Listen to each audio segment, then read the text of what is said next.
গল্পের নাম শিমুল গাছের নিচে যে দাঁড়িয়ে থাকে, সত্য ঘটনা অবলম্বনে। ইছাপুর আনন্দমঠের পাশেই একটা পুরনো মাঠ আছে।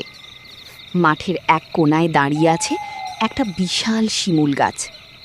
দিনের বেলায় গাছটা একদম সাধারণ লাগে, লাল ফুল, পাখির ডাক। কিন্তু রাত নামলেই পুরো জায়গাটার পরিবেশ বদলে যায়।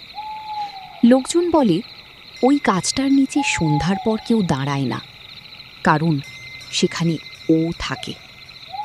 ঘটনার শুরু প্রায় 7-8 বছর আগে।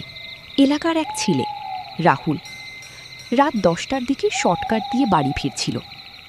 বন্ধুরা অনেকবার বারণ করেছিল, শিমুল গাছের পাশ দিয়ে যাস না, কিন্তু রাহুলই সব বিশ্বাস করত না। সে হেসে বলেছিল, ভূত টুত কিছু নেই, সব বানানো গল্প। সেই রাত রাহুল যখন গাছটার কাছে পৌঁছায়, হঠাৎ চারপাশটা অদ্ভুত চুপচাপ হয়ে যায়। না কোনো ঝিঁঝি পোকা, না কোনো কুকুরের ডাক, শুধু হালকা ঠান্ডা হাওয়া। হঠাৎ সে খেয়াল করে গাছটার ডালগুলো যেন নড়ছে, কিন্তু বাতাস নেই। তারপর একটা মেয়ে কণ্ঠে ধীরে ধীরে শোনা গেল, এই দাঁড়াও। রাহুল থেমে যায়, পেছনে তাকায়, কেউ নেই।